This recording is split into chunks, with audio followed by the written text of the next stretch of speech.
Hello beautiful people, అందరూ ఎలా ఉన్నారు? బాగున్నారా? మీరు మీ చిన్నప్పుడు క్యాప్సికమ్ కర్రీని ఎప్పుడైనా తిన్నారా? నేనైతే నా చిన్నప్పుడు క్యాప్సికమ్‌ని టెక్స్ట్ బుక్‌లోను, నూడిల్స్‌లోను తప్పితే ఇలా కర్రీస్‌లో చూడటం అయితే చాలా రేర్ అనమాట.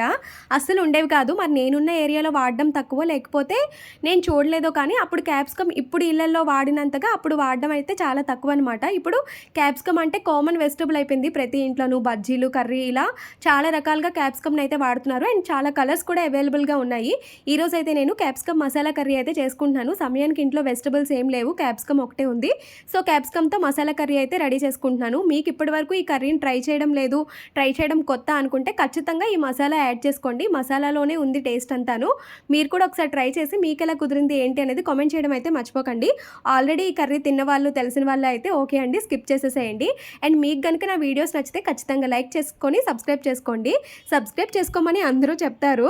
అది కామనే కదా! కాకపోతే ఒకసారి మీరు నా ఛానల్‌ని కొత్తగా చూస్తున్నట్లయితే వీడియోస్ వెళ్ళి చూడండి. ఛానల్‌లోకి వెళ్ళి మీకు నచ్చి ఏమైనా ఇన్ఫర్మేటివ్‌గా అనిపిస్తేనే సబ్స్క్రైబ్ చేసుకోండి. అండ్ నేను ఇంకేమైనా ఇంప్రూవ్ చేసుకోవాలి అనుకున్నా కూడా నాకు కామెంట్ బాక్స్‌లో ఒకసారి తెలియచేయండి.